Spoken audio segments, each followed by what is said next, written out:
तो तस्वीरें देख सकते हैं करनाल के सिविल लाइन थाना की, जहाँ पर नेपाली समाज जो है वो पहुंचा है करनाल के सिविल लाइन थाना में। आपको बता दें कि इनके समाज की एक लड़की थी जो जिनकी उम्र बताई जा रही है 27 साल उम्र बताई जा रही है, और जिनका बेटा है जो नेपाल में रहता है, जो आपको बता दें कि दयाल सिंह कॉलोनी में कोठी में पिछले 3 साल से काम करती थी। और आपको बता दें कि दिन रात जो है वहाँ रहती थी। लेकिन आपको बता दें कि उनके जो बहन और जीजा है उनके पास फ़ोन आता है कि उसकी जो बहन है उनकी तबीयत ठीक नहीं है। और जब वो वहाँ पर पहुँचते हैं तो आपको बता दें कि जो परिवार का कहना है कि उसके शरीर पर चोट थी, और कहीं ना कहीं आपको बता दें कि कपड़े भी जो है शरीर पर पूरे नहीं थे। जिसके बाद देख सकते हैं कि उसकी जो एक प्राइवेट अस्पताल में उसे भर्ती करवाया जाता है, जिसके बाद करनाल के कल्पना चावला अस्पताल जो है वहाँ पर उसे जो है रेफ़र किया जाता है, लेकिन वहाँ पर उसकी मौत हो जाती है। जिसके बाद कहीं ना कहीं परिवार जो है वो यहाँ पर पहुँचा है, परिजन जो है वो यहाँ पर पहुँचे, और कहीं ना कहीं शक ज़रूर है। जिसके बाद आपको बता दें कि अभी बॉडी जो है पोस्टमार्टम के लिए गई हुई है। FIR जो है वो मामला दर्ज करवाने पहुंचे हैं। और जो आपको बता दें कि कोठी के मालिक, जो आपको बता दें कि करनाल की दयाल सिंह कॉलोनी में जो कोठी है वहां पर वो पिछले काफ़ी समय से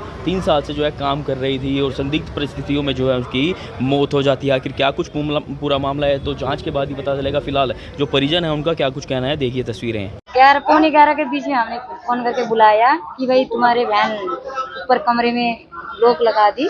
तो जब तक हम पहुंचे तो उन्होंने कुंडी तोड़ के, मतलब अंदर दरवाजा खुली थी। जब हम पहुंचे तो बेहोशी हालत में थी वो। जब हम अंदर पहुंचे तो ऊपर का तो कपड़े थे, नीचे के कपड़े नहीं थे उसके, कुछ भी नहीं। तो बेहोशी की हालत में जब हम जाके कपड़े कुपड़े डला के हॉस्पिटल ले गए तो वो बार बार उल्टियाँ कर रही थी। तो उसके बाद हम दोनों मैया बीवी लेके हॉस्पिटल ले गए, वो भी ले गए साथ में। तो उन्होंने मतलब हॉस्पिटल का खर्च भी करे है कल तक। फिर हम कल इधर कल्पना चावला में लेके आए हैं। तो क्या मिर्गी का दौर आया था ऐसा कह रहे थे? वो कभी नहीं आया, कभी नहीं आया, इतने 3 सालों में कभी नहीं आया।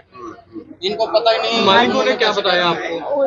एक आ रहे कि बता रहे हैं, हमें तो पता नहीं ना पहले से। मिर्गी के दौरे बोल रहे हो। मालिकों ने बोला। हाँ जी। आपको क्या लगता है? आपने क्या दिया है शिकायत के अंदर? हमने कुछ भी नहीं, बस यही बोल रहा है कि भाई जैसा देखा है ऐसे बताया हमने। कितने साल से काम कर रही थी? 3 साल हो गए काम करते कहाँ हुए। पर काम कर रही थी? ये जल सिंह कॉलेज के पास। आपको क्या लगता है, क्या मेरे वो है, सिस्टर है। घटना क्या घटी, आपको क्या लगता है ऐसा? ये घटना तो कुछ नहीं कर सकते, जहाँ से पता लगेगा भाई पोस्टमार्टम होएगा तब। क्या नाम है आपका? ठीक है। उसकी बहन का कहना है कि भाई उसके ऊपर वाले बदन में कपड़े थे, नीचे वाले बदन में उसके कुछ नहीं था। कि भाई अस्पताल हालत में मिल गई है मेरे को, ऐसे ऐसे करके अस्पताल लेके गए हैं। कहती साथ में मकान मालिक साथ गए थे, तो उन्होंने हमारे को पहले तो सूचना नहीं दिया। हमारे को लास्ट मतलब मृत्यु होने के बाद ही उन्होंने सूचना दिया। तो इसका मतलब हम यहाँ आके सारे कार्रवाई करने लग रहे हैं। तो हमारी महिला दीदी बनी भी आ रही है, अभी जो भाई चारा है सारे आ चुके हैं। तो उसके माध्यम से हमने नेपाली संस्था की तरफ से? हाँ जी, संस्था की तरफ से है, तो इसलिए हम वहाँ इसलिए आए। तो इन्होंने जो हिसाब से हमारे को बात बोली है उसी हिसाब से हम बात करने चाहते हैं। तो इन्होंने ये बोला कि भाई एकदम से आप 5 तारीख की बात है, आज 9 तारीख हो गई है, तो अब कब मृत्यु हुई थी, कैसे हुआ था, क्या नहीं हुआ था, अभी सारे प्रशासन जांच पड़ताल कर रहे हैं। तो दूसरी बात है कि हम ये कोशिश कर रहे हैं कि भाई अच्छी तरह कार्रवाई होना चाहिए। नेपाली ऐसा नहीं है कि भाई जहाँ कूड़ा पड़ेगा तो कूड़े से फेंको, ऐसे नहीं होना चाहिए। जो हिसाब से जो कोठी में काम करते थे वो आए थे, उन्होंने ऐसे बात करी कि भाई हम प्रशंसा से बात करेंगे, हम तुम्हारे से बात नहीं करेंगे। हम पीड़ित है तो हम हमारे से क्यों बात नहीं करेंगे? वो हम पूछ नहीं सकते। ये तलाक कितने साल पहले? ये इसकी जानकारी मेरे को नहीं है। जो जानकारी नहीं है उसके ऊपर मैं बात नहीं करती। तो इसलिए 3 साल पहले से तलाक यहाँ 3 साल से उसी उसमें कोठी में जॉब करती है वो, 3 साल से उसी जो कोठी में जॉब करती थी। तो सुनने में आया है। बाकी ये है कि भाई हमारे को इतना वो नहीं था कि भाई वहाँ पर वो करना है कि भाई ऐसे होना था कि ऐसे होना था। हम भी नेपाली है, 15-16 साल हो गए, हमारे बच्चे हैं पढ़े लिखे हैं, बड़े हुए। तोड़ा हुआ था, आधा दरवाजा खुली थी, वहाँ चले गए तो एक टी-शर्ट था शरीर में और कुछ भी नहीं था, नीचे लेटी हुई थी बेहोशी हालत में। फिर उनके आने के बाद 10:30 बजे के बाद ये मिरर चौक में कोई हॉस्पिटल है, सस्ती का हॉस्पिटल है, वहाँ लेके गए थे। तो वहाँ से कल्पना चावला में ये लेके आए हैं। तो कल्पना चावला वाले ने घोषित कर दी 24 घंटे पहले ही इसकी डेथ होती थी। बाकी उसकी बहन हुई बयान दे रही है, अभी खास कार्रवाई चल रही है। अभी FIR करना जा रहे हैं, कागज इकट्ठे कर रहे हैं।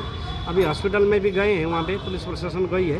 वहाँ से डॉक्टर ने 24 घंटा पहले जो जिस इंसान की डेथ होगी उसने क्या इलाज किया था, किस चीज़ का इलाज किया था 5 तारीख से लेकर आज 9 तारीख तक। तो इसलिए कम से कम हम ये चाहते हैं कि भाई उसकी निष्पक्ष जांच हो और दोषी को कार्रवाई हो। हमें शक है कि कहीं ना कहीं उसके साथ गलत हुआ है, उसको हत्या की गई है, उसके शरीर में चोट के निशान है। तो इसलिए हम यहाँ आज नेपाली समाज इकट्ठा हुए थे। हमने आज से 4-5 साल पहले भी एक केस रोहतक में लड़ा था, ऐसे ही एक केस था लड़की का, जहाँ वहाँ 3 बलात्कारी थे, उनको चाहिए फांसी की सज़ा कोर्ट ने सुनाई थी।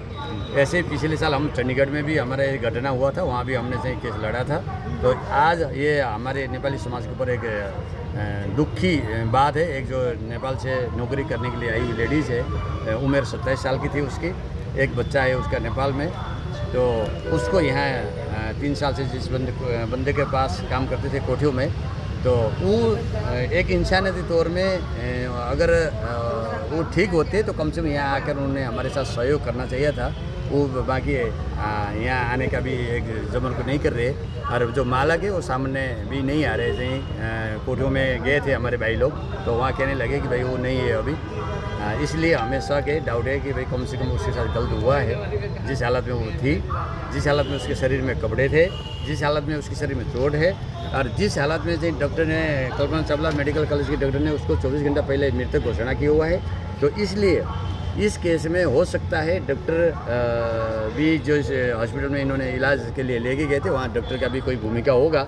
नहीं तो दयाल सिंह कॉलोनी में जिस कोठी में काम करती थी उसके आसपास इतने डॉक्टर है, इतने हॉस्पिटल है, मिगलानी है, महावीर दल है, सरकारी कॉलेज मेडिकल कॉलेज है, सरकारी हॉस्पिटल है, प्राइवेट का पूरी लाइन ही हॉस्पिटल लाइन है। तो वहाँ इलाज ना करवा के ऐसी हालत में उन्होंने जो स्वस्तिक अस्पताल मेरठ रोड में ले गए, वो क्यों ले गए, वहाँ क्या मतलब था ले जाने का इतना दूर। तो ये सारे तरफ से शौक की सुई घूमती है। अभी उस घर की जो मालिकनी है वो आई हुई थी यहाँ, तो उन्होंने ये बोल के गए कि भाई तुम मेरे को बुलाने वाले कौन होते हो, तुम मेरे को पूछने वाले कौन होते हो। अगर प्रशासक बुलाएगी मैं आऊँगी, नहीं तो मेरे को कोई ज़रूरत नहीं है आने की, तुम जो करना हो कर लो। ये वो शब्द बोल के यहाँ भाइयों के साथ ये शब्द बोल के उन घर की जो मालिकनी है वो चली गई। वो भी एक लेडीज़ है। उन्होंने भी ये चीज़ को सोचना चाहिए कि भाई अगर एक 3 साल से जिस लेबर ने उनके घर में काम करते थे, उनकी सेवा करते थे, वो आज उसके घर में मृतक एक हिसाब से मिलती है, अथवा उनके शरीर में कपड़े नहीं है। भाई हो सकता है वो निर्दोष हो, बाकी कम से कम उनका भी एक इंसान के तौर में उनको जो आके सामने आके फेस करते हैं। कौन सी तारीख का मामला है ये 5 तारीख का 5 सितंबर का 8 बजे 10 बजे उसके जीजा और बहन को फ़ोन करके, उसका जीजा शुगर मिल में नौकरी करते, उनको फ़ोन करके बुलाए। मालिक ने फ़ोन किया था, फ़ोन करके मालिक ने बुलाए। जब उन्होंने देखा तो उसके शरीर में आधा कपड़े, सिर्फ ऊपर टी-शर्ट थी और कपड़े कुछ नहीं थे, वो नीचे ज़मीन में लेटी पड़ी थी। तो उसके शरीर में चोट के निशान थे। तो ये जो चीज़ है, अब पोस्टमार्टम के लिए पोस्टमार्टम तो हो गई होगा। पोस्टमार्टम भी हम ऐसा चाहते हैं कि कम से कम एक मेडिकल बोर्ड के टीम जो है पोस्टमार्टम करे, निष्पक्ष ढंग से छानबीन होना चाहिए। तो किस जगह का मामला, और दिन रात वहीं पे, पूरा दिन वहीं पे रहते थे या दिन रात वहीं रहते? 3 साल से वहीं काम करते थे, वहीं रहते थे। ठीक, किस जगह का मामला है? हाँ जी, किस जगह का मामला? ये दयाल सिंह कॉलोनी में, दयाल सिंह कॉलोनी में। तो ये तस्वीरें देख रहे हैं करनाल के थाना सिविल लाइन की, जहां पर आपको बता दें कि नेपाली समाज जो है वो अपनी शिकायत लेकर पहुंचा। आपको बता दें कि नेपाली समाज की एक लड़की, जिसकी उम्र आपको बता दें कि 27 वर्ष है और जिसका एक बच्चा भी है, वो पिछले 3 साल से दयाल सिंह कॉलोनी में जो है एक कोठी में काम कर रही थी। लेकिन किस तरह से आपको बता दें कि उसके जो जीजा है वो जो शुगर मिल में काम करते हैं, उनके पास फ़ोन जाता है, उनकी बहन के पास फ़ोन जाता है कि उनकी जो बहन है उसकी जो तबीयत है वो ठीक नहीं है। जिसके बाद जो है उसकी बहन और जीजा जो है वहाँ पहुँचते हैं, लेकिन कहीं ना कहीं उनके जो परिवार का कहना है, परिजनों का कहना है कि शरीर पर जो है निशान थे चोट के, और कहीं ना कहीं आपको बता दें कि जो शरीर पर कपड़े हैं वो भी पूरी तरह नहीं थे। जिसके बाद जो है करनाल के एक प्राइवेट अस्पताल, मेरठ रोड पर जो प्राइवेट अस्पताल है, वहाँ पर उसे दाखिल करवाया जाता है। वहाँ से उसे कल्पना चावला अस्पताल में जो है रेफ़र किया जाता है, लेकिन वहाँ पर डॉक्टर उसे साफ बोल देते हैं कि 24 घंटे पहले इसकी मृत्यु हो गई है। तो कहीं ना कहीं सवाल कहीं खड़े हो रहे हैं, लेकिन अभी कुछ कहा नहीं जा सकता जब तक पोस्टमार्टम रिपोर्ट या पुलिस की जाँच जो है वो पूरी नहीं होती। लेकिन कहीं ना कहीं जो परिवार के लोग हैं वो इस वक्त करनाल के सिविल लाइन थाना में पहुंचे हुए हैं और इंसाफ की मांग जो है वो कर रहे हैं। मैं सौरभ शर्मा, वतन के सिपाही समाचार, करनाल।